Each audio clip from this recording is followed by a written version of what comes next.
sabe? 3 anos do 3 primeiro anos, café. Do primeiro café. Então, olha só, a gente tem aqui o primeiro café, que é o café do Centro Histórico.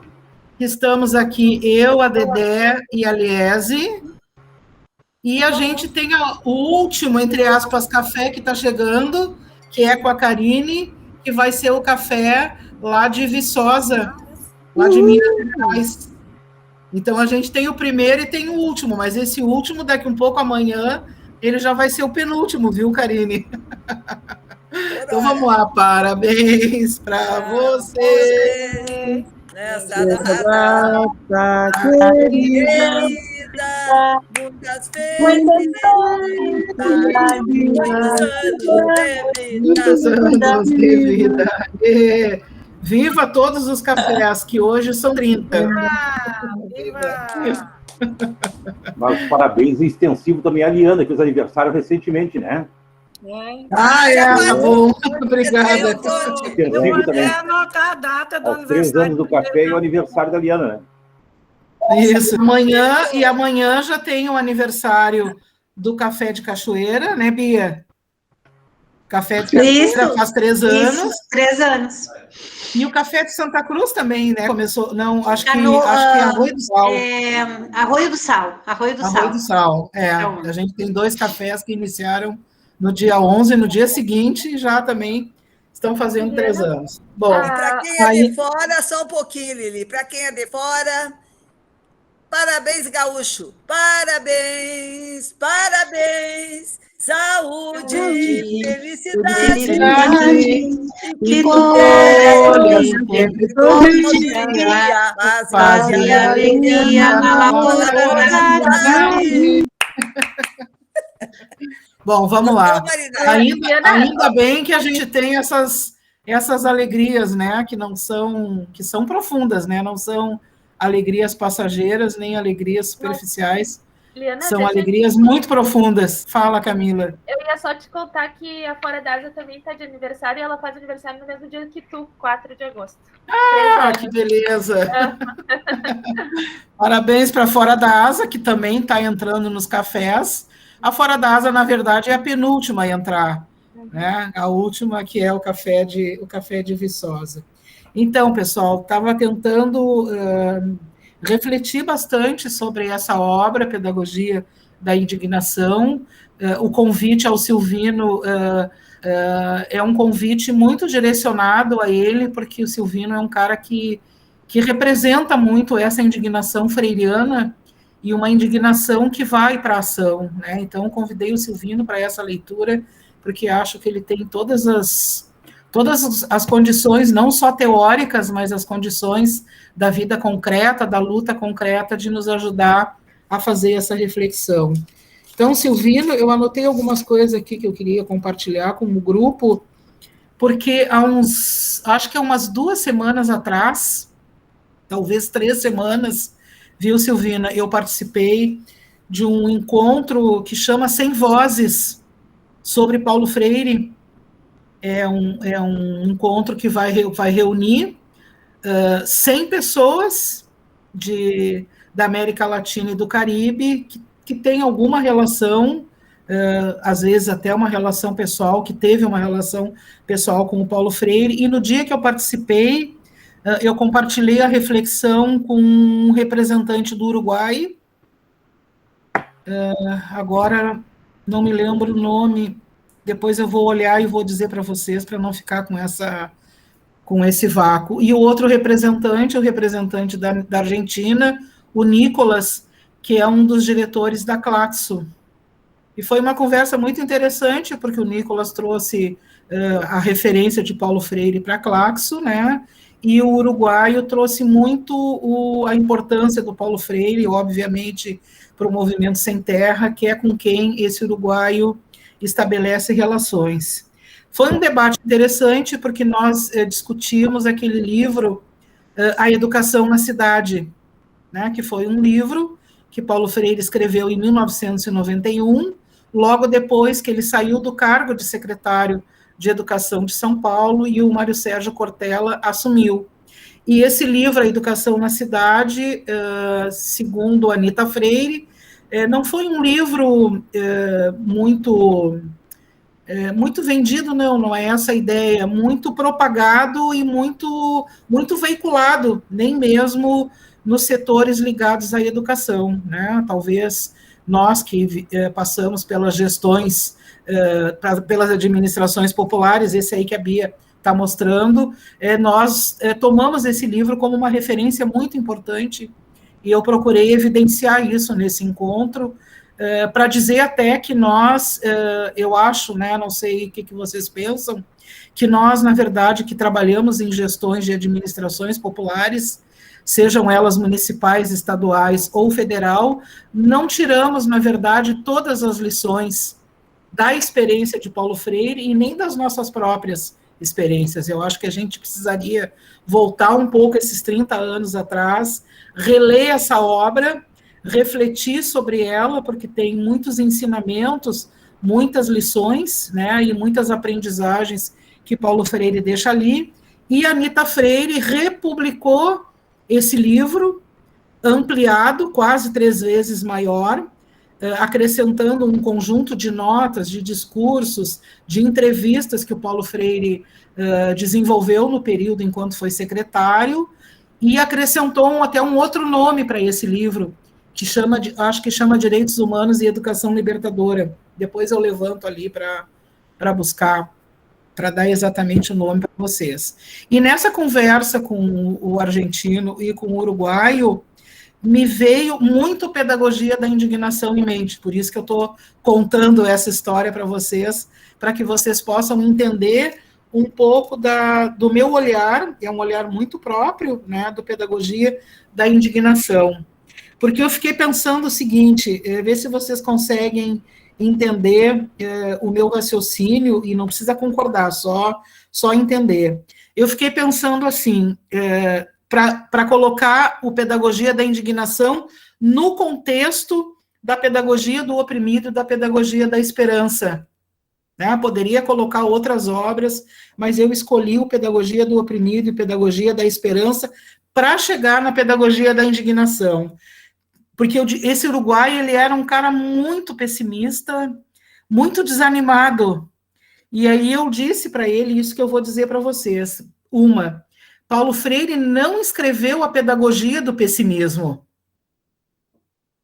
Paulo Freire escreveu a pedagogia do oprimido, para que o opressor, para que o oprimido pudesse se dar conta, né, dos seus níveis de opressão, e para que a gente pudesse se dar conta, afinal, né, quem são os opressores e quem são os oprimidos. Porque acho que a gente está um pouco confuso hoje, afinal de contas, né, esse povo que é oprimido acaba não se libertando da sua opressão, mas talvez assumindo em muitos momentos o lugar de opressor. E a gente tem vários exemplos hoje que nos traduzem um pouco isso. Então, essa ideia de que não foi a pedagogia do pessimismo, mas foi a pedagogia do oprimido que Paulo Freire construiu. Aí também fiquei pensando se a minha intervenção naquele dia não tinha sido muito fora do contexto, e aí eu pensei que Paulo Freire não escreveu a pedagogia do otimismo, porque o otimismo pode ser alguma coisa completamente desconectada da realidade, né? Normalmente a gente diz, não, tu é muito otimista, como se isso fosse, não, tu está muito fora da realidade, tu perdeu os parâmetros da vida real, e, portanto, tu fica achando que isso faz parte, e esse teu otimismo fica um pouco descontextualizado, historicamente falando. Então, Paulo Freire não escreveu a pedagogia do otimismo, mas escreveu a pedagogia da esperança, né? Quer dizer, por isso, muito essa ideia de que a gente traz a esperança como verbo esperançar, ou seja, eu não fico aqui esperando sentado o otimismo fazer as coisas por mim, por nós, mas vou, né, com os meus companheiros e com as minhas companheiras, esperançar, no sentido mesmo do verbo, né, da esperança como luta, como verbo, da esperança como ato de resistência, e da esperança também como ato de mudança. E aí eu fiquei juntando essa história da pedagogia da indignação, que aí responde muito para mim o tempo presente, a atualidade, Silvino, do pedagogia da indignação. Porque Paulo Freire não escreveu a pedagogia da morte, nem do ódio e nem da injustiça. Paulo Freire escreve a pedagogia da indignação. E aí fiquei pensando também, para conversar com vocês e com o Silvino, vejam só os conceitos de conscientização, quer dizer, a consciência em ação. O conceito de mudança ligado à ideia de transformação, ou seja, a mudança em ação. O conceito de liberdade trazido na palavra libertação, quer dizer, a liberdade em movimento, a liberdade em ação. O conceito de palavra geradora, de palavra mundo, de novo a ideia de palavra ação, né? A gente vê muito essa terminologia de palavra ação em Paulo Freire. E aí a indignação, quer dizer, a indignação como também como verbo, também como ação, também como movimento. E aí, essa ideia da indignação, a gente vai ter muito presente no livro a questão de, talvez nos ajude a pensar, afinal de contas, com quem que a gente tem que se indignar, né? Para quem é esse outro, quem é esse opressor que precisa mover a nossa indignação. E aí, talvez com os antagônicos, isso vai aparecer na obra, não haja possibilidade mesmo de diálogo, né? Com os nossos antagônicos, a indignação, ela tem, de fato, que se fazer presente.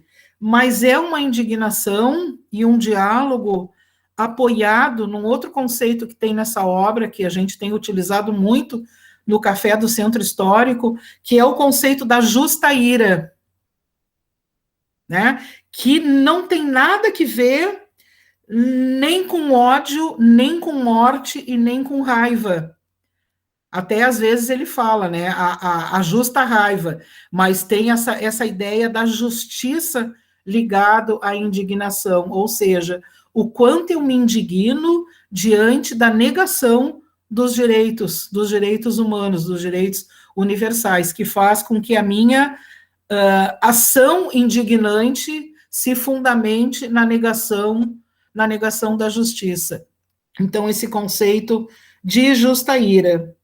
E aí, também, essa ideia da indignação relacionada à amorosidade, que é diferente do ódio e da morte relacionados entre si, né? Quer dizer, o conceito de justa ira, ele é um conceito amoroso, porque é uma amorosidade que defende a justiça, especialmente aos oprimidos e às oprimidas, né? Então, eu acho que diante desse momento que a gente vive de militarização da educação e da escola, de silenciamento do educador e da educadora, né? Da escola como um todo, obviamente, né? Esse processo de naturalização da violência e da morte, né? O desfile hoje do Exército diante da tentativa de silenciamento e da morte da democracia precisa fazer, de algum jeito, com que a nossa indignação, fundamentada na justa ira e na amorosidade, tome as ruas. Eu tenho certeza que é mais ou menos essa convocação que o Silvino vai fazer para nós. Então, está aí a palavra do Silvino para nos orientar nessa mediação dessa leitura, tipo 20, 25 minutos, e depois a gente abre o diálogo e vamos nos indignar, né? Vamos usar da nossa palavra ação para mudar, né? Transformar na transformação, na ideia da ação, isso que está posto aí. Silvino, não sei se hoje tu está mais esperançoso ou menos esperançoso, mas eu sei que justamente irado tu te encontras. Seja bem-vindo aí na nossa conversa. Muito contigo.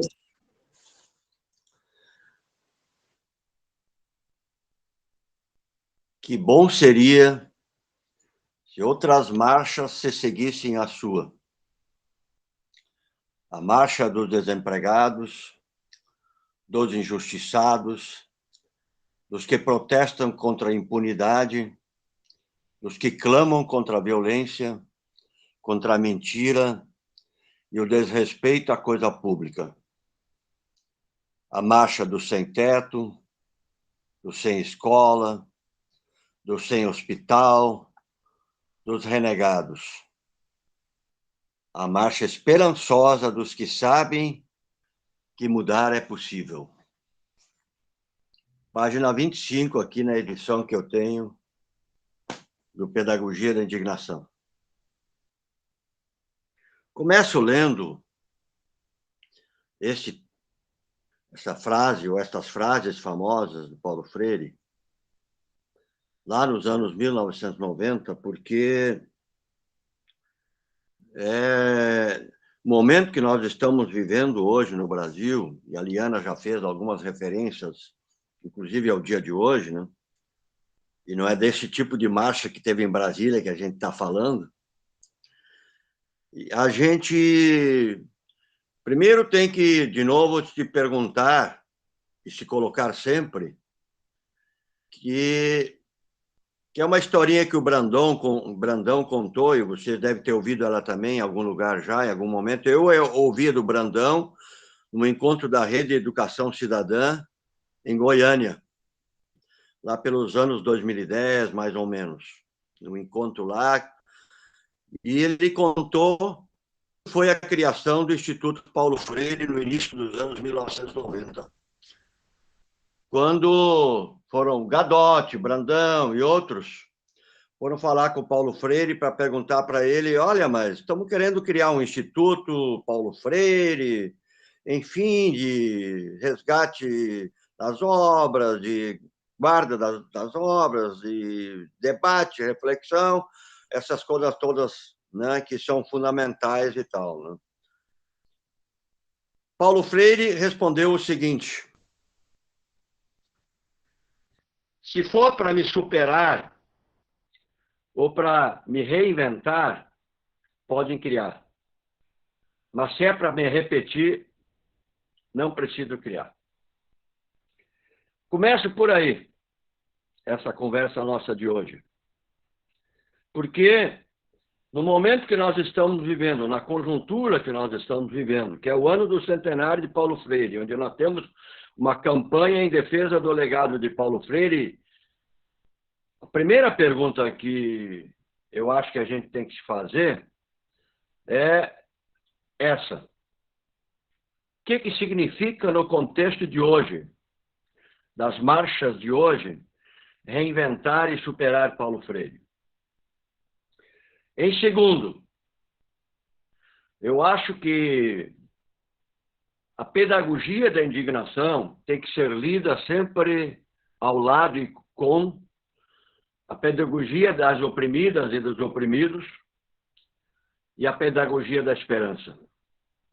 Especialmente essas três obras, fora as outras também, obviamente, mas essas três obras fazem uma espécie de um resumo do que é Paulo Freire, a educação crítica libertadora, a pedagogia crítica libertadora de Paulo Freire, a pedagogia das oprimidas e dos oprimidos, levantar os oprimidos para a sua libertação, a justa raiva ou a justa ira, a indignação dos oprimidos e das oprimidas para lutarem pela sua libertação, mas sempre tendo esperança, mas sempre tendo sonhos, sempre tendo a utopia, sempre tendo projeto, que é o que também ele, Paulo Freire, coloca muito aqui no pedagogia, lá na pedagogia da indignação. talvez esta obra, é sempre difícil dizer, afirmar certas coisas, mas enfim, talvez esta obra, até porque ela foi escrita já no final da vida dele, a maioria dos textos, né, alguns há poucos dias da sua morte, inclusive, em abril de 97, ele morreu em 2 de maio de 1997, outros em 96, né, mas, enfim, praticamente todos os anos 1990, eles são muito políticos, né? Talvez no sentido da política mais imediata, da conjuntura, sejam mais políticos, ou de enfrentamento da conjuntura, ou de análise da conjuntura concreta, do que as outras obras, que eram obras, vamos dizer assim, mais gerais, né? Não necessariamente tão colocadas no contexto conjuntural do momento. Porque nos anos 90, especialmente aí os um pouco mais antigos aí, que estão na luta há mais tempo, né? Lembram, né? Os anos 90 eram o período, né, que nós derrubamos o Collor, no primeiro momento. Perdemos a eleição em 89, que era uma eleição da esperança, né? E foi eleito Collor, que foi impedido. Mas, na sequência, no processo dos anos 90, veio o Fernando Henrique e o neoliberalismo. O neoliberalismo e o mercado, né, que o Paulo Freire, na pedagogia da indignação, enfrenta muito diretamente, né?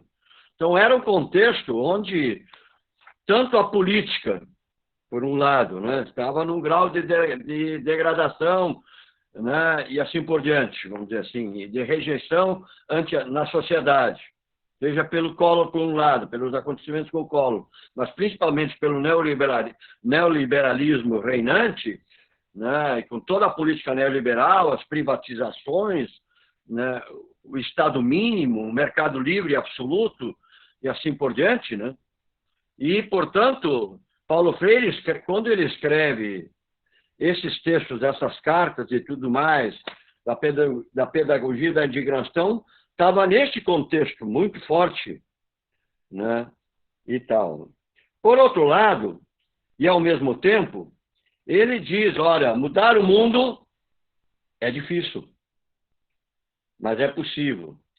E aí ele faz um conjunto de reflexões sobre o que significa essa expressão que ele repete permanentemente, né? Que vale, né, para os educadores e as educadoras, né? Vale para o contexto educacional, mas vale também para o contexto mais geral, da política, em que você não pode se acomodar, você não pode se adaptar, você não pode nem mesmo ser só rebelde, como ele diz. Você tem que ser revolucionário. Mais do que rebelde, mais do que a rebeldia, é ser revolucionário. E aí, quando ele faz aquele texto, entre tantos textos aí, porque esse livro é muito denso e tal, né, em muitos aspectos, né? Quando ele faz aquele texto, especialmente Alfabetização e Miséria, quando ele conta a conversa dele, né, o caminhar dele com um educador popular, o Danilson Pinto, e aí ele pergunta, mas como fazer e o que fazer nos bairros populares? Né? E aí onde ele fala, né, da raiva, exatamente. Né? Mas, ao mesmo tempo, ele fala da justa raiva, né, mas da história como possibilidade e não determinação. Né? De estar no contexto, né, de ver o futuro, né, como problema, não como problema e inexorabilidade, mas saber da história como possibilidade e não determinação. Né? Porque o mundo não é, mas o mundo está sendo. E, portanto, neste contexto dessa conversa, né, numa favela, ele diz, olha, é preciso decisão, é preciso escolha, é preciso inserção, é preciso intervenção na realidade. Não se pode estudar por estudar apenas. É preciso perguntar sempre, em favor de que é o estudo? Em favor de quem é o estudo? Contra que eu estudo? Contra quem eu estudo? E neste contexto vai se dar a resistência, né? A resistência no sentido, né, de nos preservar vivos, de termos a compreensão do futuro como problema, de termos a vocação para o ser mais e os fundamentos para a rebeldia e não para a resignação. Né? Uma postura rebelde, para avançar para uma postura revolucionária anunciadora. Portanto, são textos, são reflexões profundamente críticas e num tom político muito forte.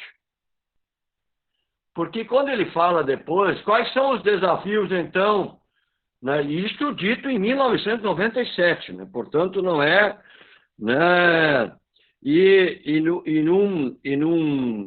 num capítulo, num texto que onde ele coloca como título, né, ele coloca como título a questão denúncia, anúncio, utopia e sonho. Então, é preciso denunciar, em primeiro lugar, a realidade, para poder enfrentá-la.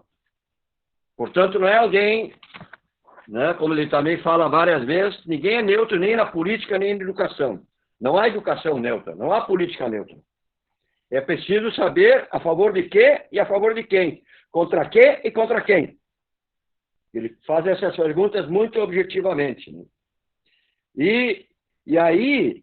ele coloca, né, um conjunto de desafios, né, nesse momento, né, e que a gente poderia refletir hoje. Quais são esses desafios? Né?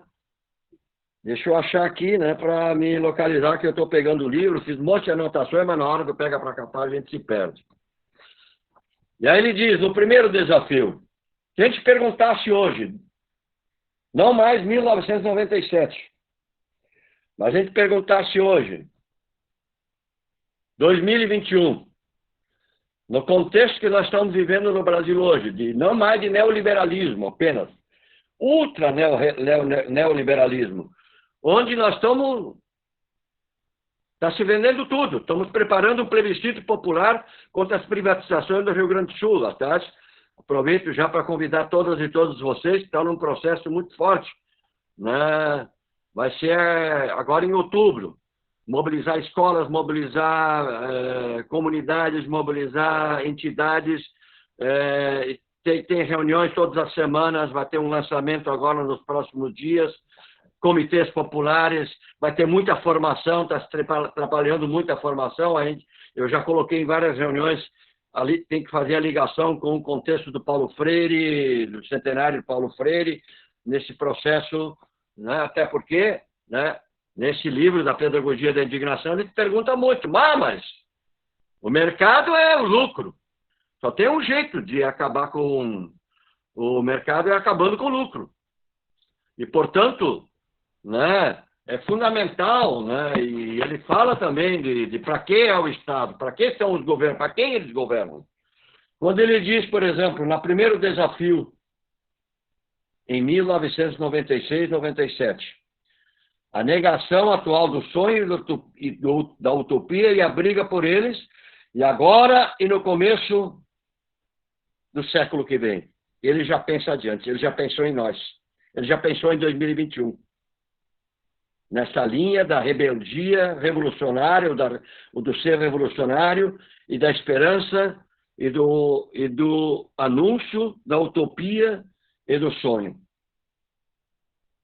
Havia uma negação do sonho e da utopia, e nós, mesmo ontem, eu acho que foi ontem, essa semana, nessa conversa sobre o plebiscito, exatamente as pessoas estavam dizendo, mas como é difícil a gente poder chegar na base popular, na periferia.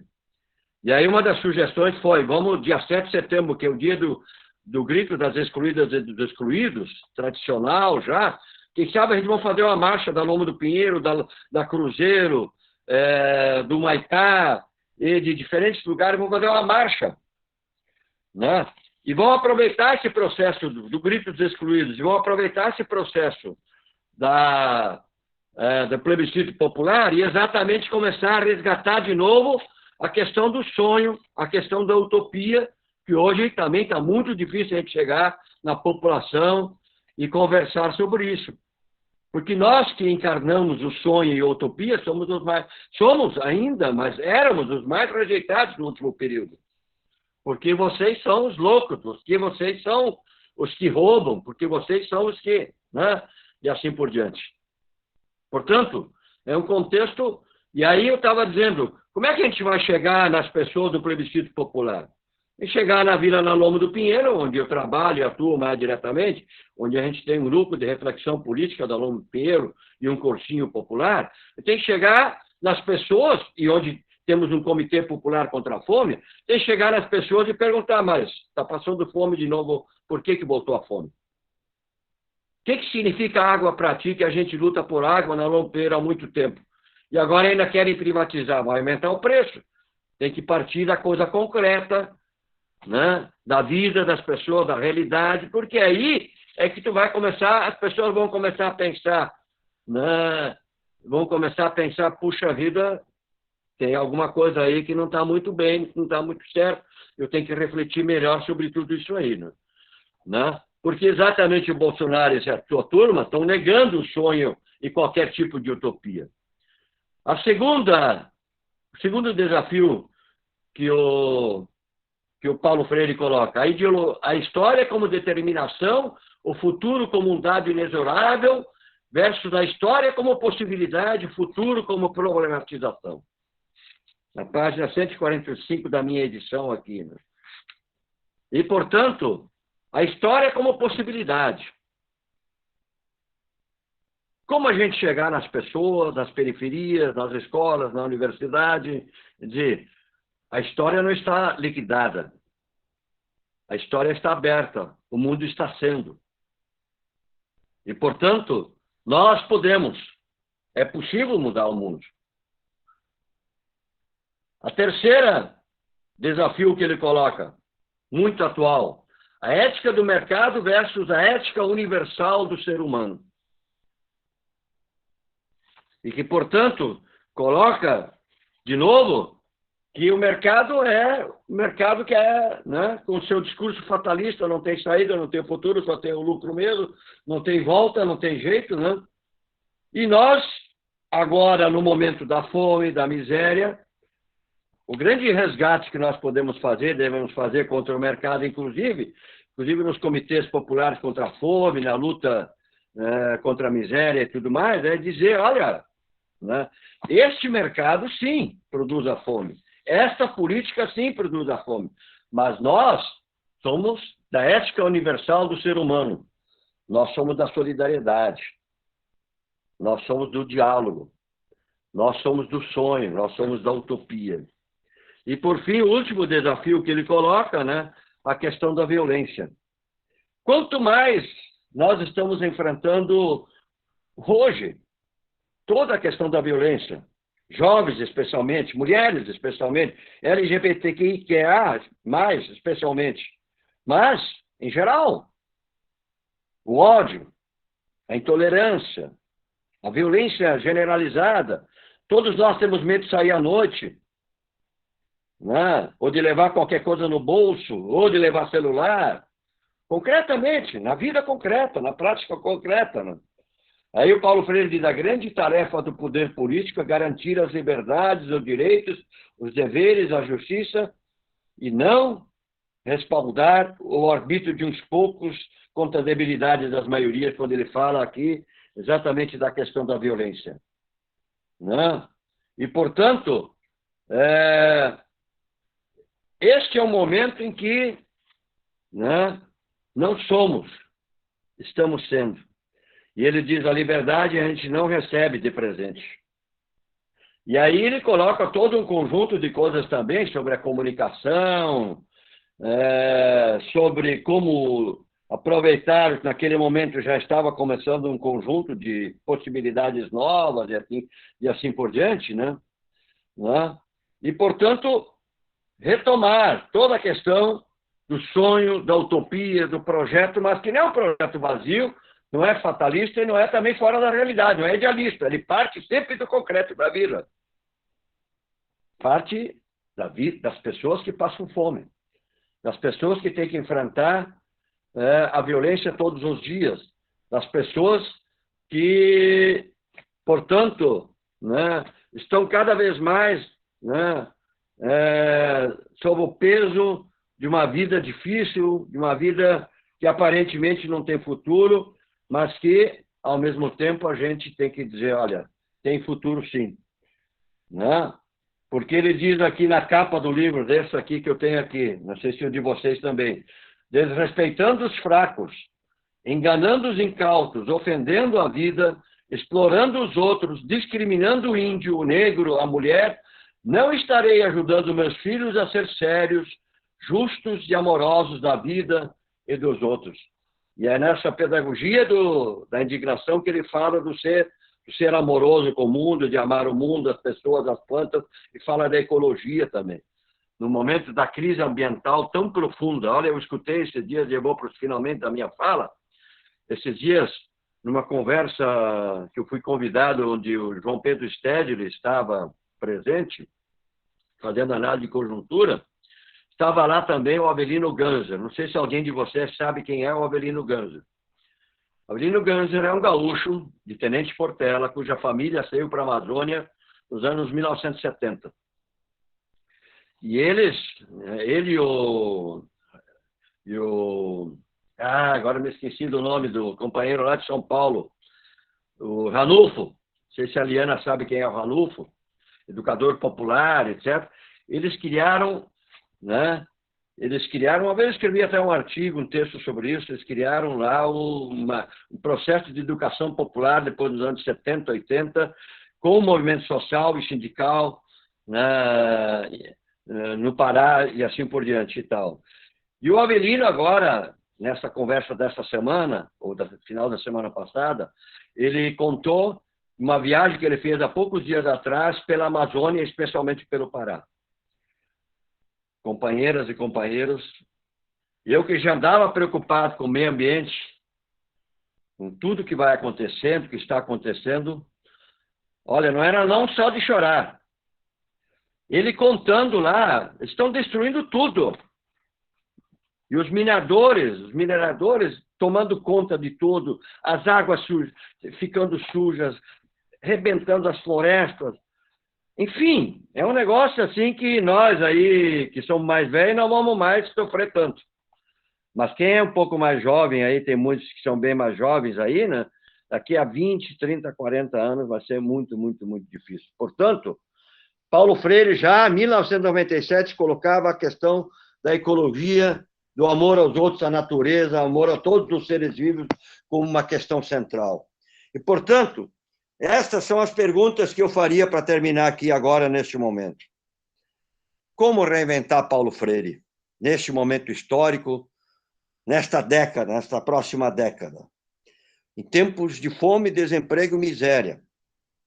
Em tempos de ódio, violência e intolerância. Em tempos, que a Liana já falou no começo, onde a educação é pura tecnicalidade, e eles dizem isso. Qualquer outra coisa, né, não pode ser. Olha o que o ministro da Educação disse ontem ou hoje. Tem muita gente na universidade, ele disse. Né? E como nós voltarmos ao trabalho de base, de formação na ação, como a gente diz ao longo do Pinheiro, né? Aproveitando e usando da justa ira, da indignação, para sermos revolucionários de novo. E eu termino, na edição que eu tenho aqui na mão, na página 73, lendo o seguinte, né? Anitta, a partir da frase do Paulo Freire sobre a Marcha do Sem Terra, ela foi contando, né, como é que o Paulo Freire repetia com voz emocionada, isso são palavras da Anitta, falando para o Sem Terra e não para mim essas palavras carregadas da sua compreensão perante o mundo. Aí vem o que o Paulo Freire estava dizendo, olhando pela janela e vendo os sem terras andando e marchando em São Paulo, e vale para nós hoje. É isso, minha gente. gente do povo, gente brasileira. Esse Brasil é de todos e de todas nós. Infelizmente, aí no final da vida, ele já começou a usar sempre o todas e todos. Eu só escrevo sempre agora, quando me faço a referência, pedagogia das oprimidas e dos oprimidos, não só dos oprimidos. Né? Então, ele diz, né, esse Brasil é de todos e todas nós. Vamos em frente, na luta sem violência, na resistência consciente, com determinação tomá-lo para construirmos solidariamente o país de todos e de todas que aqui nasceram, ou a eles se juntaram para engrandecê-lo.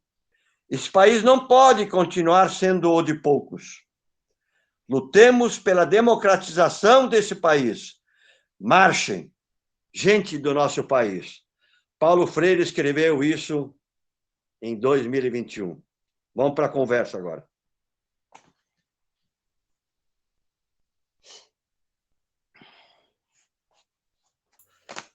É uma reflexão-ação, né?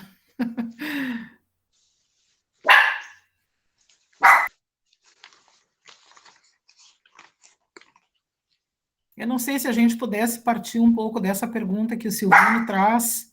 Tem uma cachorra latindo aqui, indignada, que está com fome. O que nos indigna nesse momento? Muitas coisas, né? Mas, enfim, o que nos indigna nesse momento? Gente, a minha emoção foi tanta que eu, sem querer, neguei a participação de uma pessoa. Espero que ela chame de novo. Acho que ela entrou, acho que ela vai entrar. Sem querer. Ah, pronto, tá aqui a Amanda. Deu. Muito lindo, Silvino, muito lindo.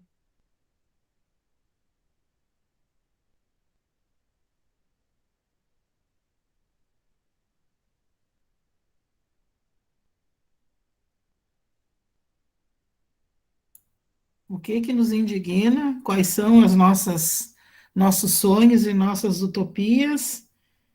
E o que a gente tem feito para transformar isso? Que tem a ver, né, com a reinvenção de Paulo Freire.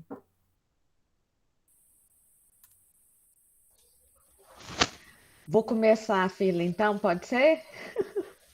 Pode, Camille. Tem alguém inscrito aí? Não? Que depois o Jorge. Obrigada pelas reflexões. Assim, eu acho que nós estamos passando por um tempo tão difícil, né?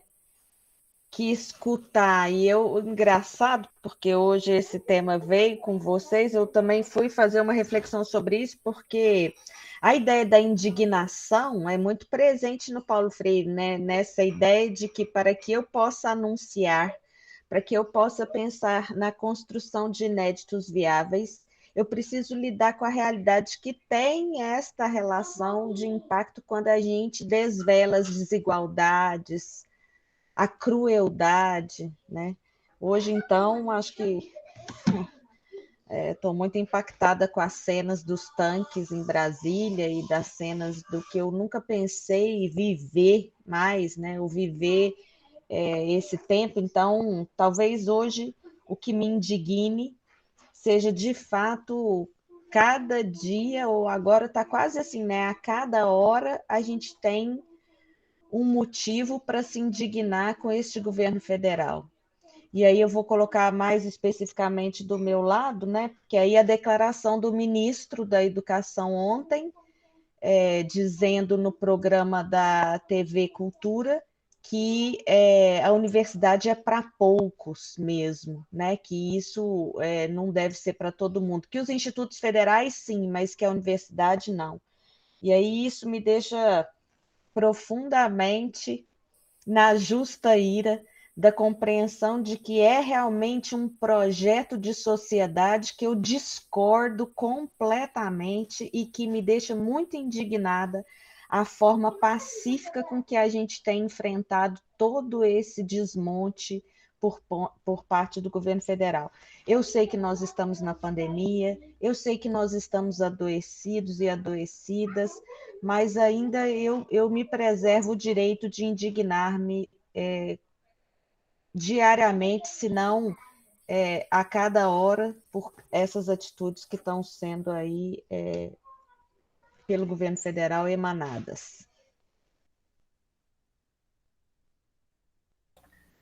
O Tony também tinha comentado. Liana, que queria... Eu acho que o Jorge e depois o Tony. Queria falar, Jorge? Não, tranquilo, não tinha me inscrito, Liana, mas eu posso falar. Tá. Tá, tranquilo. Primeiramente, saudar o Silvino pela pertinente reflexão, pela fala com muita robustez de reflexão sobre a obra Pedagogia da Indignação. E dizer que, quando até uma fala da Anitta em relação a esse aspecto da indignação, que eu gostaria de resgatar, e eu acho que linka com a reflexão inicial proposta pela Liana das 3 obras, Pedagogia do Oprimido, Esperança, né? E também a Pedagogia da Indignação, e trabalhando com o antagonismo, né? Que ele nunca escreveu sobre a raiva, que nunca escreveu sobre pessimismo, etc., né? E a Anitta diz que, quando se pensa essa categoria da indignação, Freire jamais apartou a indignação do seu oposto, que é o amor.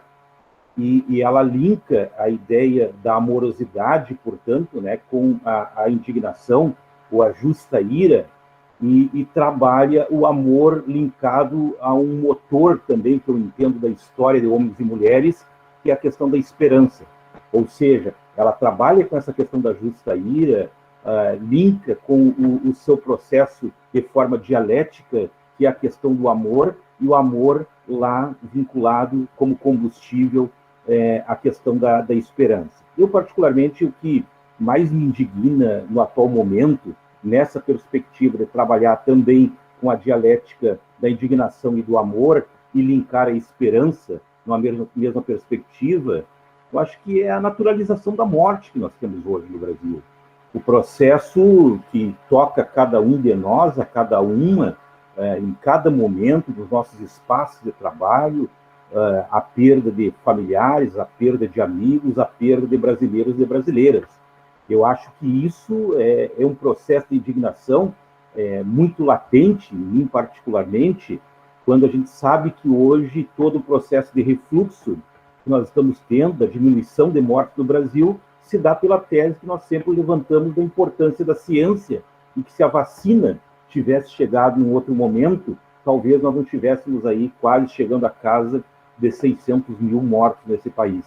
Então esse, para mim, é o fator, né, mais indignante, e que está vinculado a um conjunto de fatores. Eu acho que o Silvino trouxe com muita propriedade.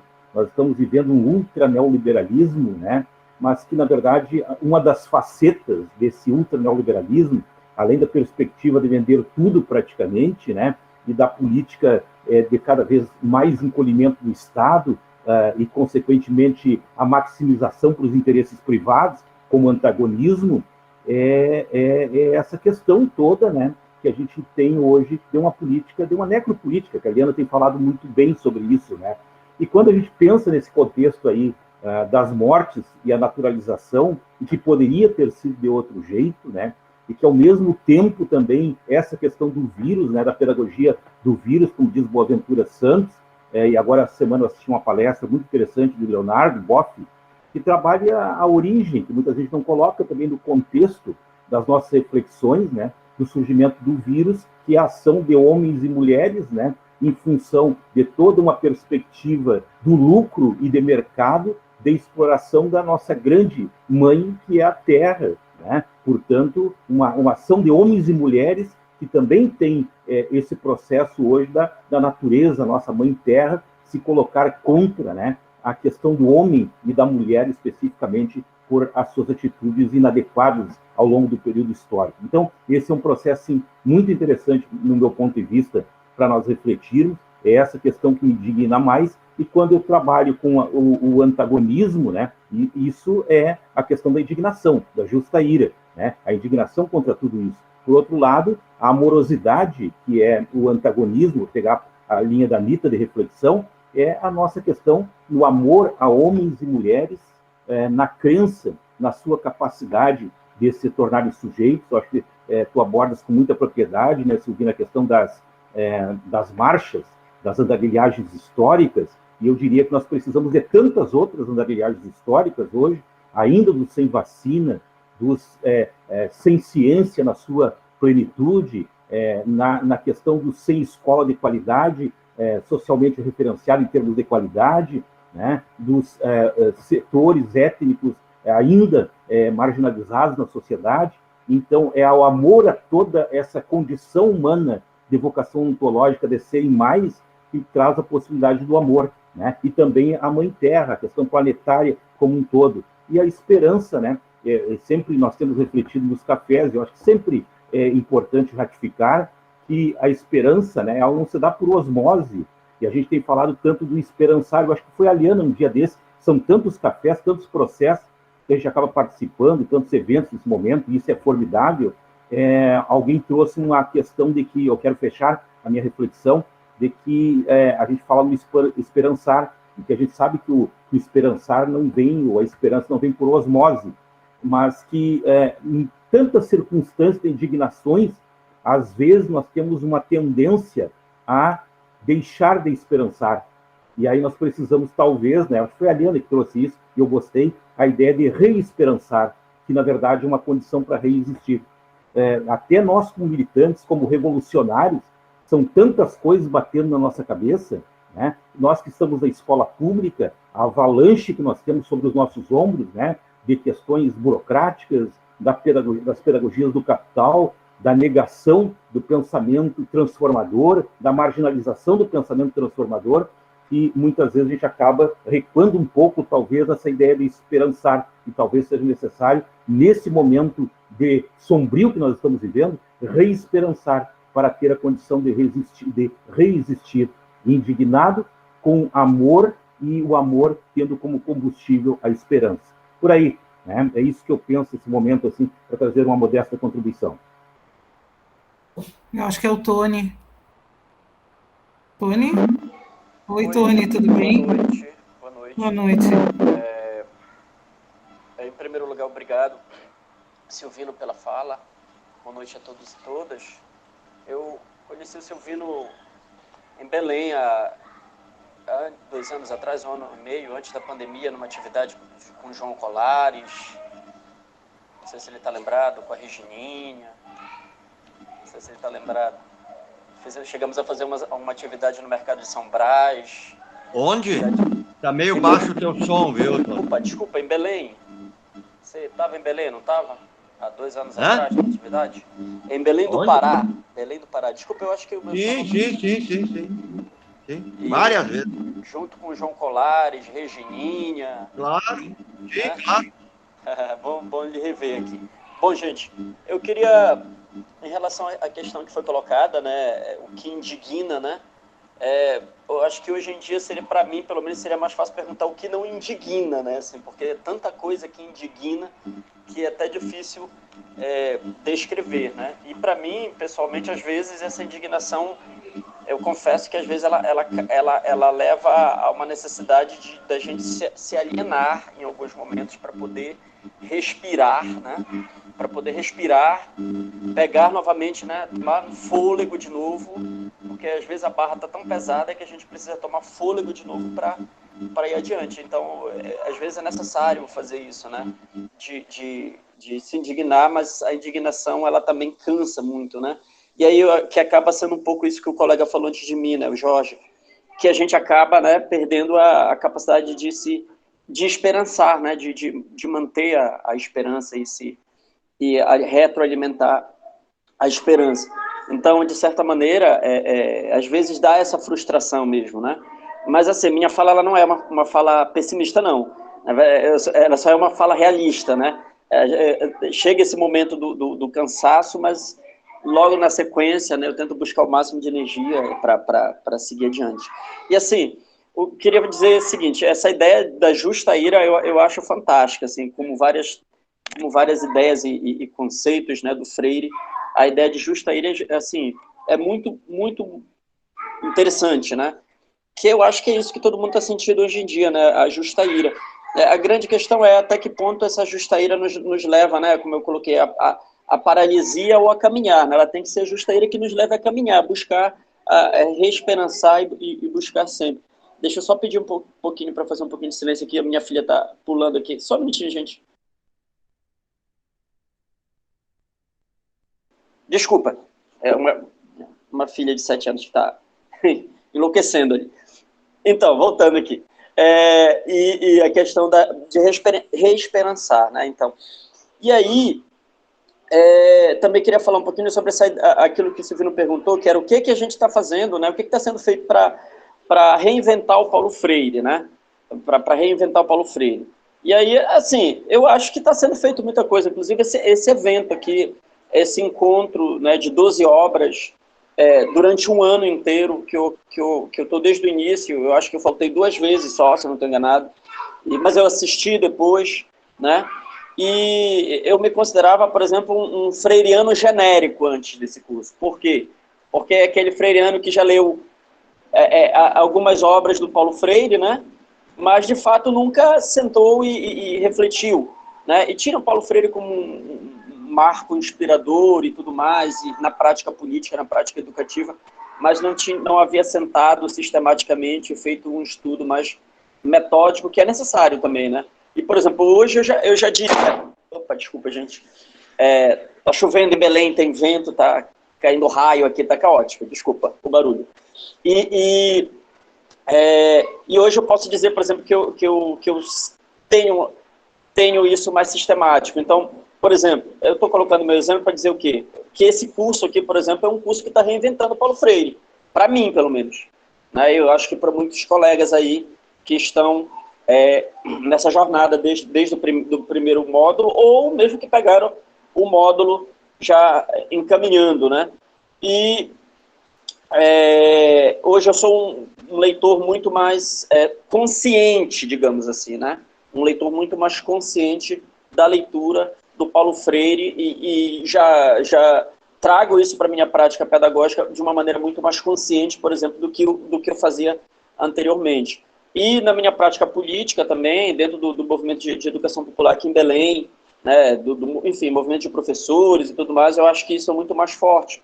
Então, resumindo a minha fala, ao mesmo tempo que a gente se indigna, a gente cansa, né? Parece que às vezes a gente vai desistir, mas isso que a gente está fazendo aqui, eu acho que é uma prova de que a gente não desistiu, né? Que a gente está fazendo enquanto faz, aprendendo e fazendo, e caminhando, e ao mesmo tempo reinventando Paulo Freire e nos reinventando ao mesmo tempo. Então, a minha fala, que pareceu talvez no início um pouco melancólica, não era essa a ideia, não é só para dar esperança que, apesar de tudo, a gente vai levar adiante. E é isso. E muito obrigado por esse curso, por essa aula e por todas as aulas anteriores. E vamos que vamos.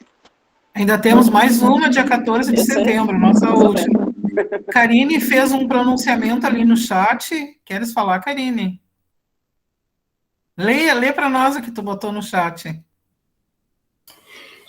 Tá barulho aí ou dá para ouvir bem? Não tem problema. Vai lá, a Catarina está ligada aí.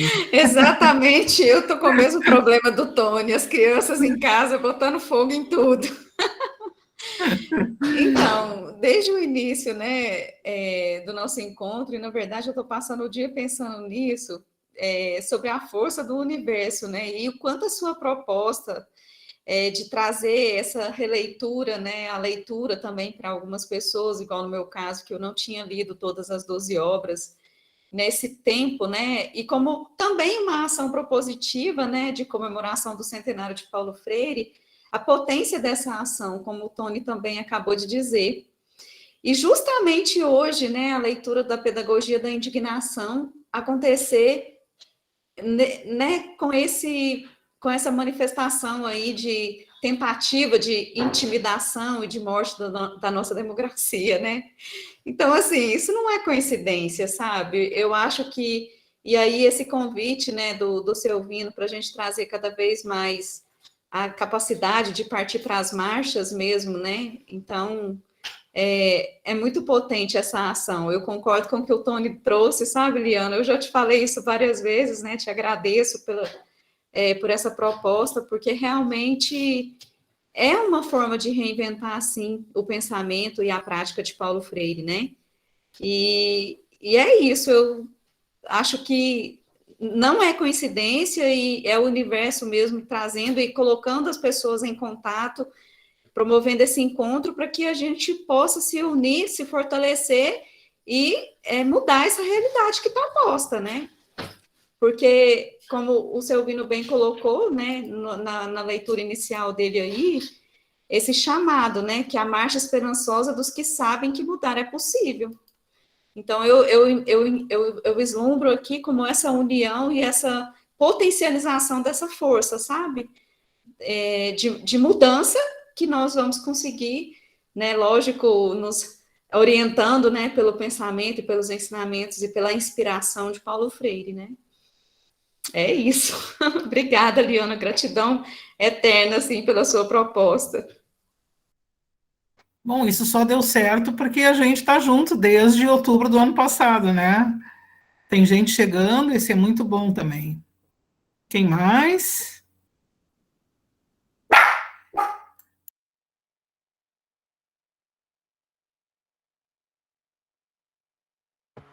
E eu queria só mais um minutinho, assim, só porque enquanto o pessoal vai elaborando alguma coisa, na provocação do Tony, que foi mais ou menos na linha do que eu ponderei, né? Eu penso que esse movimento de resiliência, da esperança, ele é importante, né? Como eu envolvi lá uma trilogia na minha fala, que foi a indignação, o amor e a esperança, né? Eu estava lembrando que foi uma das questões aqui do nosso primeiro Café Aberto de Alegrete. Eu acho que tem muito a ver com essa perspectiva que a gente está levantando, apesar do quadro nebuloso, né? Eu estava lembrando, só para provocar, de uma música interessante, né?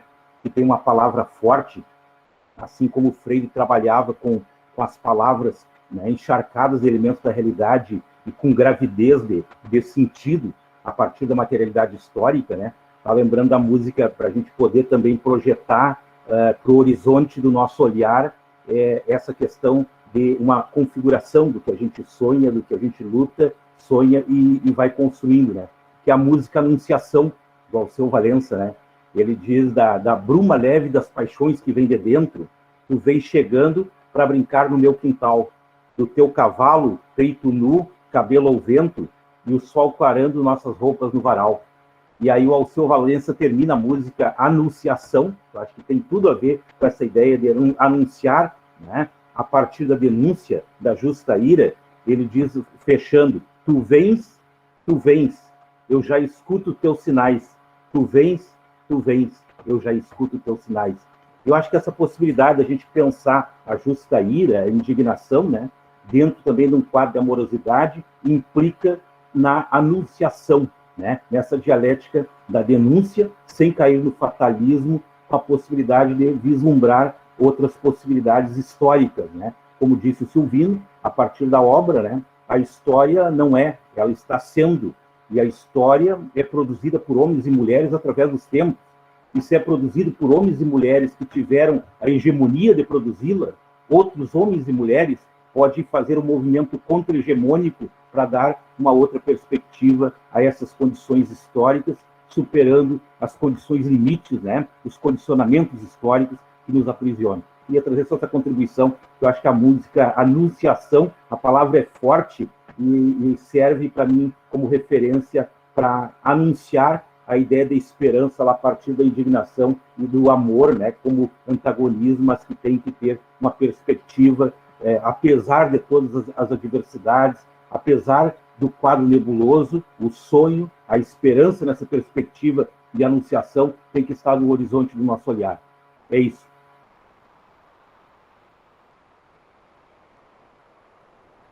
Não tem ninguém na fila, por enquanto. Silvino está dizendo que é poeta ali, né? Quem não sabe, né, Silvino, que tu é um poeta. O Tony não sabe. Eu tô pensando aqui, sabe, sobre o nosso silêncio. Acabei de descobrir. Cobra lá da Regininha. Eu estou pensando aqui sobre o nosso silêncio, porque nas 10 leituras anteriores a gente falou muito, né? Sempre tinha alguém inscrito para falar. E acho que esse nosso silêncio traz muito mesmo esse sentimento que a gente vem vivenciando hoje, que é esse sentimento de ficar estupefata, né? Ficar, enfim, um pouco do que o Tony talvez tenha dito, o que não me indigna hoje. As nossas indignações, elas são de diferentes naturezas e ordens, mas, de repente, essa ideia, esse conceito de morte, da naturalização da morte, talvez seja um conceito bem abrangente, né? Quer dizer, a morte nas suas diferentes dimensões, né? A morte objetiva, a morte subjetiva, a morte física, a morte da fome, a morte do Covid, a morte dos educadores e das educadoras que estão sendo cada vez mais silenciadas dentro das escolas, né, desde a escola infantil, aí agora essa questão, né, do livro didático na educação infantil, isso é o silenciamento da infância, né, o número reduzido de inscritos no Enem, é o silenciamento da juventude de poder acessar o ensino superior, é o Silvino trazendo o ministro que diz que a universidade é para poucos mesmo, não é para todo mundo, e aí por aí a gente vai, quer dizer, é uma morte tão plural que fica difícil a gente qualificar, né, a nossa indignação. Eu nem sei responder, sabe, Tony, o que hoje não me indigna. Eu não sei responder isso. Eu acho, Liana, viu? Deixa eu dar um pitaco, então, a partir da tua fala e das outras falas aí. Eu acho que uma das questões difíceis... Espera só a Bia falar antes, espera aí, que a Bia não falou ainda. Tá, não tem problema, fala, Bia. Tem para falar. Bia que está lá no chão da escola pública, né, sofrendo todas as consequências. Vai lá, Bia.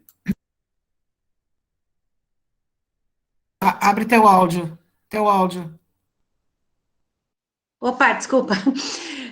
Só reforçar um pouco de tudo que vocês já falaram, que é isso mesmo, né? O tanto que a gente está vivendo de indignação com o governo federal e o governo estadual aqui, né? Eu trabalho numa escola de ensino fundamental, numa comunidade muito carente, e está muito sofrido para a comunidade toda, para as alunas e alunos, professoras e professores nem se falam, né? A gente está precisando se levantar todo dia, assim, se abraçar e se ajudar, porque está muito complicado. Mas, ao mesmo tempo que o Tony falou também isso, e outros falaram, a gente tem tanta indignação, mas eu fiquei pensando agora, refletindo da coincidência também de hoje, no aniversário do café, no aniversário do primeiro café, a gente refletir sobre a pedagogia da indignação, porque, na verdade, o café foi criado por indignação de duas mulheres, primeiro, né, da Liana e da Ana. Primeiro, essa indignação do que estava acontecendo, daquela questão de quererem destruir, acabar com a obra, com Paulo Freire, com todo o legado dele. E aí, a partir da indignação de vocês duas, aí agora a indignação de tantas mulheres, de tantos homens, né, que a gente está conseguindo, aí eu acho que um pouco que o Silvino falava, de como que a gente consegue, o que a gente está conseguindo fazer para reinventar, de fato, os cafés estamos reinventando, né, e tem sido, para muitas de nós, com certeza, todas as pessoas falam, tem sido para nós uma forma de resistência e uma forma de sobrevivência, eu diria também. Obrigada, Silvino, obrigada para todo mundo. Fala, Silvino. Não, o que eu ia falar a partir das falas de vocês, especialmente a fala agora da Liana, é um pouco relacionando com Paulo Freire e relacionando com nos tempos de hoje.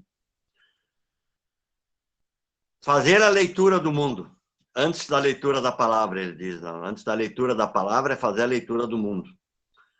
E eu acho que todas e todos nós temos dificuldade hoje de fazer a leitura do mundo, ele é tão complexo, e ele nos pega de tal jeito, de todos os lados, vamos dizer assim, o cotidiano, que é muito difícil. Eu que comecei lá nos anos 1970, na luta, movimento estudantil, etc., né? Movimentos populares, na Loma do Pinheiro e assim por diante, no meio do quente da ditadura, né?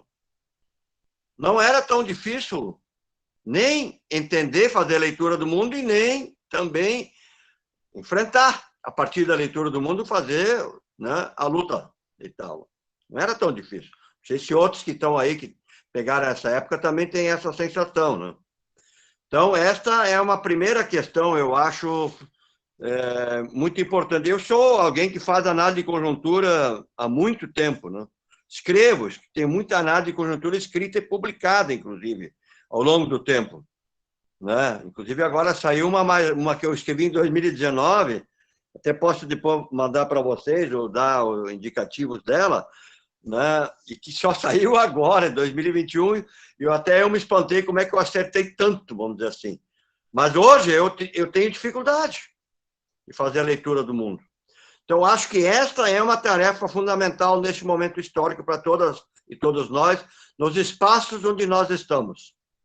Qual é a leitura do mundo que a gente faz, e não só para a gente, para nós, para cada um de nós, para cada uma de nós, no coletivo, no solidário, juntar grupos de pessoas, conversar, trocar ideias, como é que tu está vendo, como é que tu está analisando, qual é a tua percepção, como é que tu enxerga, como é que tu explica, e como é que tem alternativas para frente, futuro, projeto. Qual é o projeto para enfrentar? Porque a conjuntura, a gente faz análise para a gente saber o que fazer, né? E por onde caminhar, né?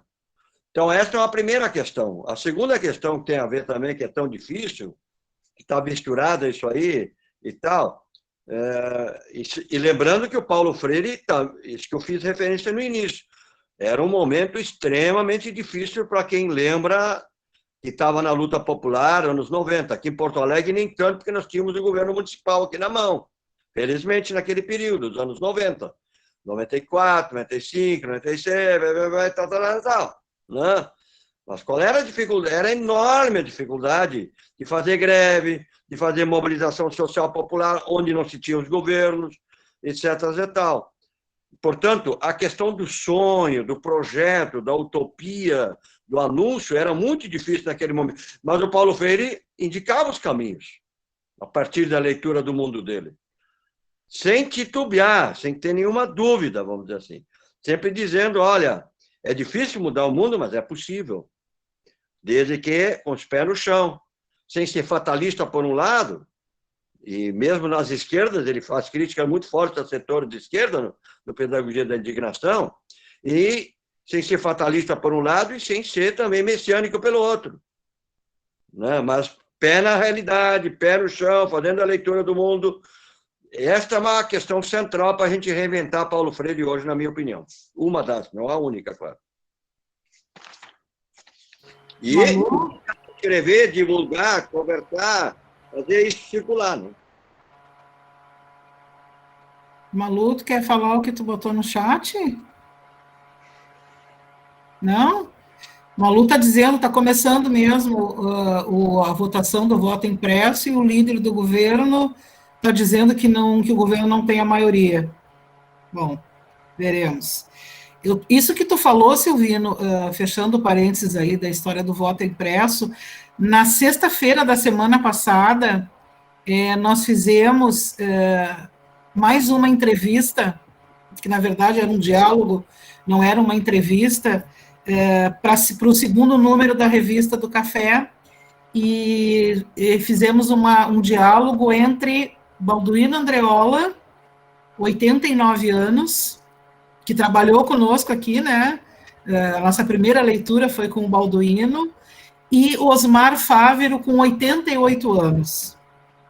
Vocês conseguem imaginar o que não foi essa conversa entre um homem de 89 e outro de 88, que viveram tudo isso que a gente sabe em relação aos, digamos assim, às origens do pensamento de Paulo Freire, muito mais Osmar Fávero, que acompanhou, né, desde o movimento de educação de base, e acompanhou a teologia da libertação, e viveu os movimentos da juventude, da JUC, né, aí vem o Balduino contando das relações entre Balduino e Hernani Maria Fiore, o Pedagogia do Oprimido, e aí aquilo era um mundo que eles estavam nos trazendo, eles contaram histórias para nós, estava junto conosco o Leôncio Soares, que é um estudioso da história da educação de adultos e da educação popular, e o próprio Leôncio disse, olha, tem muita coisa que vocês estão dizendo aqui que ninguém conhece,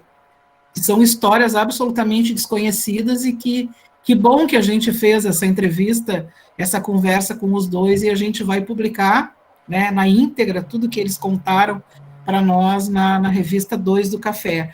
Mas a conversa entre os dois terminou um pouco desse ponto que o Silvino trouxe para nós, porque aí nós perguntamos para eles, afinal de contas, se a gente pudesse dizer, se é que isso é possível, né, foi a pergunta, lá em 1964, porque eles viveram, né, o golpe militar, acompanharam toda a experiência de Paulo Freire no exílio, e não só os exilados, mas os que também sofreram tortura e coisa e tal, comparando 1964 com o tempo presente agora, o que é mais difícil? E eles nos disseram, assim, os dois com a maior convicção de que o tempo presente, o que a gente está vivendo hoje, é muito mais difícil do que eles vivenciaram no golpe militar. E aí a gente perguntou por quê, né? Eles falaram sobre essa complexidade do mundo, né, que era muito mais fácil fazer a leitura da realidade e estabelecer um diálogo, como a Camila disse, um diálogo que fosse desvelador e que fosse problematizador, e um diálogo que, com os oprimidos, estabelecesse algumas ações no sentido da construção dos inéditos viáveis e da transformação. E que hoje está muito difícil, pela complexidade do mundo, né, que o Silvino coloca, pela dificuldade da gente objetivar quais são as nossas utopias e quais são os nossos sonhos, e aí falando especialmente das classes populares e falando particularmente dos oprimidos, e eles disseram uma outra coisa que nos chamou muito a atenção, que o tempo presente hoje nos traz um terceiro elemento que explica que agora é mais difícil do que antes, que é, eles nos disseram que antes eles tinham facilidade em reconhecer os inimigos, os adversários, os antagônicos. Era mais fácil saber quem eram os opressores.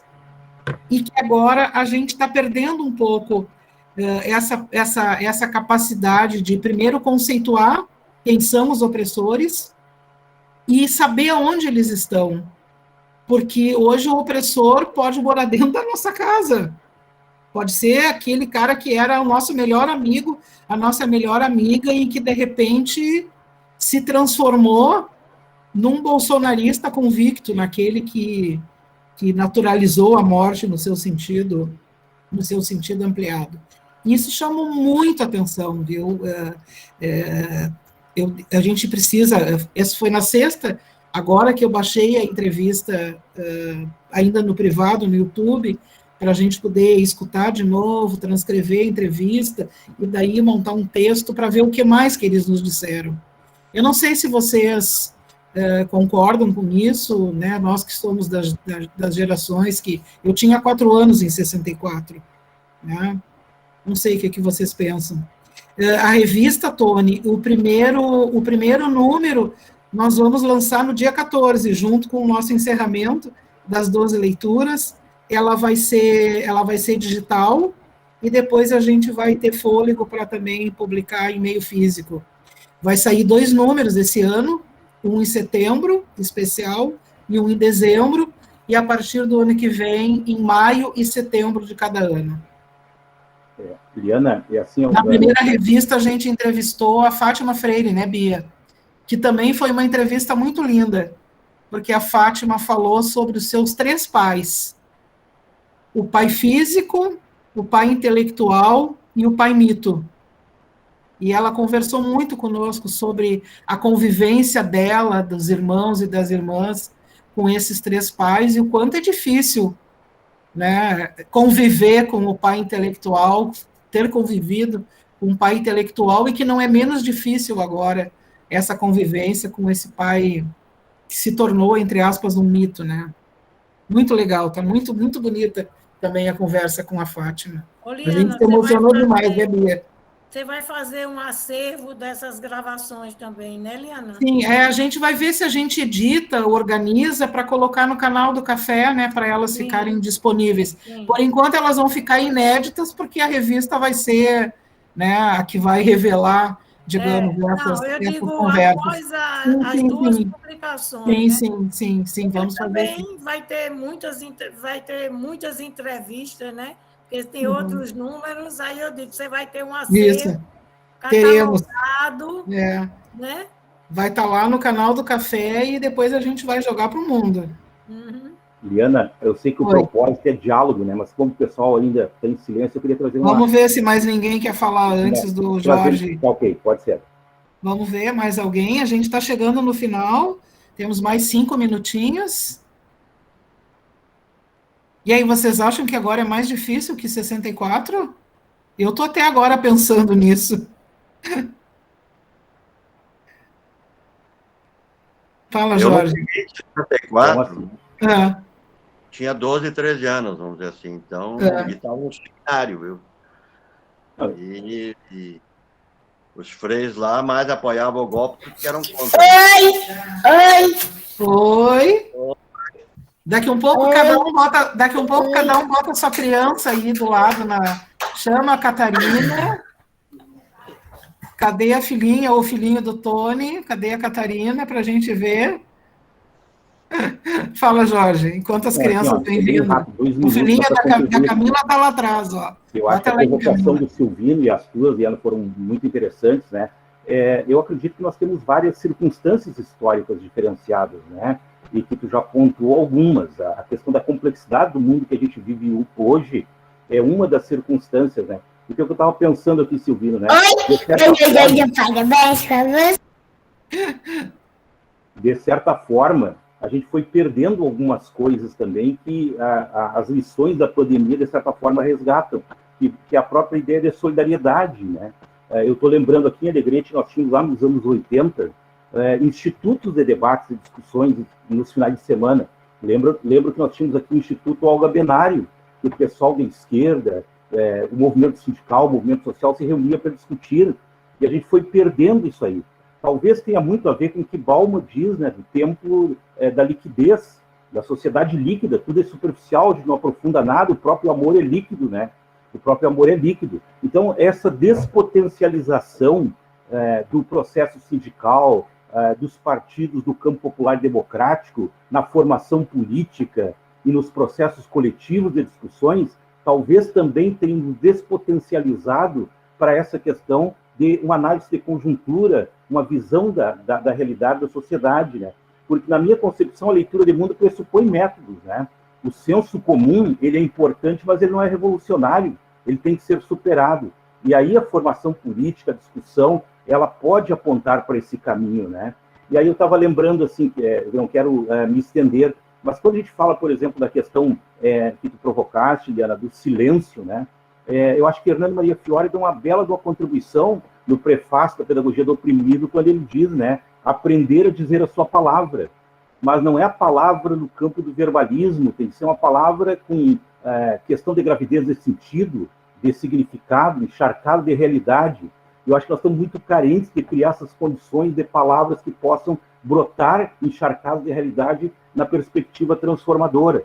Me parece que esse é um elemento assim extremamente importante, né? Que a gente precisa. O silêncio assim é importante em alguns momentos estrategicamente. Me parece que o silêncio é um parceiro de quem tem uma atitude dialética, né? Em alguns momentos. Mas eu também entendo, e essa é uma frase minha, viu, que o pior silêncio é o silêncio dos silenciados, que tomam consciência das condicionalidades que levam ao silêncio e continuam em silêncio.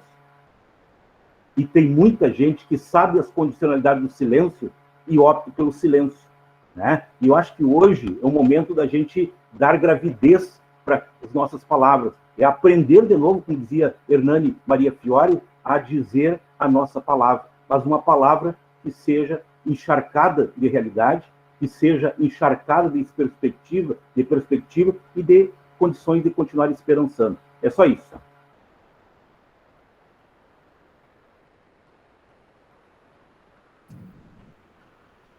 Está aberto. Temos mais 3 minutinhos. Diana, posso... Fala, Tony. Assim, eu não sei, eu não arriscaria dizer que é mais difícil, né, ou mais duro, não sei. Desculpa, vocês estão vendo, gente? Desculpa. Enfim. eu não arriscaria dizer se é mais a conjuntura atual é mais difícil, mais dura, porque a gente se tratava de uma ditadura propriamente dita, né, nos anos 60 e tudo mais, e hoje a gente tem uma destruição dessa democracia, mas que, pelo menos em termos formais, ainda não temos uma ditadura, apesar de que a gente sabe que na prática, né, a violência do Estado, né, que sempre existiu, mas agora ocorre de uma maneira muito mais brutal, por exemplo, a expansão do extrativismo de minério na Amazônia, como foi falado anteriormente, agora ocorre de uma maneira muito brutal. Eu dou aula também para o Intercultural Indígena da UEPA, e a gente tem contato com alguns colegas indígenas do Pará, e as notícias elas são muito barra pesadas, sabe? E tudo mais. Mas, assim, o que eu queria dizer, na verdade, é o seguinte, eu acho, de uma maneira impressionista, assim, observando mesmo as pessoas na rua, que parece-me que o individualismo ele é muito mais assim, não creio eu, não tenho certeza, mas parece-me que as relações humanas elas são muito mais individualistas, talvez, né? A gente percebe isso, por exemplo, na própria ideia, na internalização do discurso neoliberal, por exemplo, por mais pobre que a pessoa seja, ela acredita que ela vendendo bombom, por exemplo, na esquina, ela vai se tornar uma empreendedora, né? Um empreendedor e ela difunde essa ideia, né, e critica o Estado, por exemplo, diz que as pessoas que dependem da Bolsa Família ou da assistência do Estado são vagabundas, né? Então esse discurso parece-me que às vezes ele está muito internalizado hoje até em áreas onde não deveriam, né, pela própria condição mesmo de pobreza, né? E eu tenho percebido muito isso assim hoje em dia, né? E, claro, a internet, né? Todo o fenômeno da internet, da circulação muito rápida das informações, e, enfim, eu acho que talvez esses dois elementos, assim, para contribuir um pouquinho, parece-me que são dois elementos que talvez sejam muito complexos no tempo que a gente vive hoje, né? Obviamente que antes a informação circulava mais de uma outra maneira, né, as relações individualistas também se davam, mas de uma outra maneira. Eu acho que essas são duas barreiras muito cruéis que talvez a gente ainda não tenha aprendido a lidar, né, ainda. Está aprendendo ainda, creio eu. Era isso, gente. Obrigado. Eu estou de acordo. Eu acho que tu traz os dois elementos que nos ajudam a compreender esse mosaico aí de complexidades. Essa questão, eu vou dizer uma coisa aqui que talvez possa até ser mal interpretada, e eu não vou ter tempo de me explicar muito, mas eu quero dizer para vocês que além dessa onda do tal do empreendedorismo, que é isso que o Tony disse, tem uma outra coisa que tem me incomodado demais, que é esse conceito de resiliência no campo da esquerda. Sabe? Como se isso fosse sinônimo de resistência. E para mim não tem nada a ver resistência com resiliência. Eu não sei também se a esquerda não está um pouco se transformando em individualista e buscando muito o seu percurso e resolver as suas coisas, e não é nenhuma crítica, porque eu acho que nós também, da esquerda, somos seres humanos, né? Mas eu tenho pensado sobre isso, viu? Depois, num outro momento, pode ser que a gente tenha mais tempo diz ali, são as armadilhas do ultraneoliberalismo. Talvez seja, né, uma certa apropriação dos nossos conceitos, e aí de um outro jeito, e esse outro jeito parece que pega bem, né, especialmente na classe média. Eu acho que parte do equívoco de entender resiliência, né, Liana? Porque resiliência não vem com a ideia de resistência, é um conceito que vem da física, né? Temos que aprofundar essa discussão. E de chegar a situação limite, né? Mas aí essa psicologia da autoajuda tomou esse conceito de resiliência de um jeito, e é isso que está pegando na sociedade, né? Tem que aprofundar essa discussão. Isso é perigoso, a perspectiva da psicologia da autoajuda, né? Na neurolinguística, enfim, É isso que me apavora. Não Muito sei. Não... perigoso isso. Viu? Dos coachings. Agora as contas ficam nas redes sociais dizendo coisas que a gente não sabe de onde vem. Bom, pessoal, isso dá um outro pano para manga, né? Quem sabe a gente... Enfim, Silvino, quer fazer um encerramento aí com uma poesia? Agora tu está convocado, poeta. Puxa uma aí da manga. Eu não preparei aí. Não precisa preparar nada. Não, mas tem alguma aí? Eu não sei nada de cor, é isso que eu quero dizer. Tá, e tu não tem nenhuma aí no celular aí guardada? Primeiro, tem que procurar então, ela. É rápido? A pedido já que enquanto eu procuro aqui, né? A pedido da Mundinha, eu fiz um novo poema esses dias, viu, para o centenário, viu? Mas esse ainda não é público, né? Esse está inédito ainda. Escrevi e a Mundinha... Então, vamos lá, já achei aqui. Então, vai lá. Uma mensagem final para a gente fazer a leitura do mundo, para a gente esperançar. Um poema que eu escrevi há um tempo atrás, viu? E já estou circulando por aí, já andei declamando em alguns lugares. Andarilhando freirianamente. Peregrinos nas estradas, andarilhamos em tempos de sol e em tempos de escuridão. As causas e as coisas se entrelaçam nas esquinas da vida e do mundo, nos buracos das ruas, nas curvas dos rios, nas ondas do mar. Ninguém aprende sozinho, nem caminha o chão desacompanhado, porque a terra prometida é caminho de procura, às vezes na solidão, à sombra das mangueiras, mas quase sempre em muito boa companhia. Reinventam seu pensar, o sentir e o fazer, o caminho das letras, a consciência do mundo, a saúde como direito, o poder popular, a Pachamama e a casa comum. As palavras gritam através da sílaba do tijolo, tá, te, ti, to, tu, da mão criativa da trabalhadora e do trabalhador, a casa e o sonho em construção. Há sempre um saber que se junta a outro saber. Transforma-se em educação e sabedoria popular, em causos de histórias, vivências de aprendizados, versos e partituras. Cada tijolo colocado acima de outro tijolo torna-se consciência, companheirismo, sentido coletivo, solidariedade, democracia e luz, paz e justiça, alegria e prazer. Não é esperar ver acontecer. É esperançar a utopia, o sonho, a fraternidade. Freirianamente caminha o mundo, a humanidade, o povo, os pobres e os sofredores, a população em situação de rua, os jovens e as mulheres, negras, negros, quilombolas indígenas, cidadãs e cidadãos do mundo, educadoras e educadores da liberdade e da soberania popular. Andarilhamos.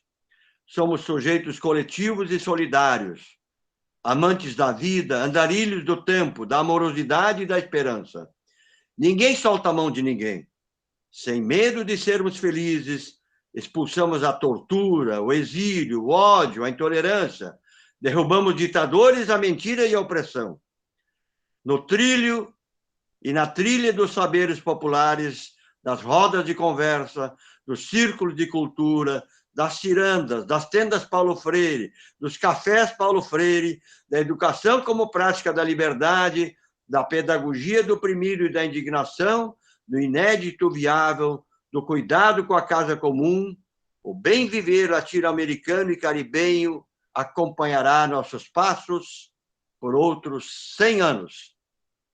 Paulo Freire vive, vamos lá fazer o que será. Excelente. Parabéns. Lindo, parabéns. Muito bom. Um beijo para todo mundo. Dia 14, então, a gente se encontra. Não esqueçam de fazer a inscrição, que a Camila vai mandar, certo? E que nós vamos iniciar dia 14, às 18h30, com o lançamento da revista. E aí, às 19h, com a conversa com o Brandão, com o Sérgio e com a Sharon. certo? Vai ser tri. Boa noite. Tchau, obrigado, Giovana. gente. Obrigado. Obrigada. Tchau. Onde estão as crianças? Muito bom. Tchau, Boa boa noite. noite. Tchau. Tchau. Tchau.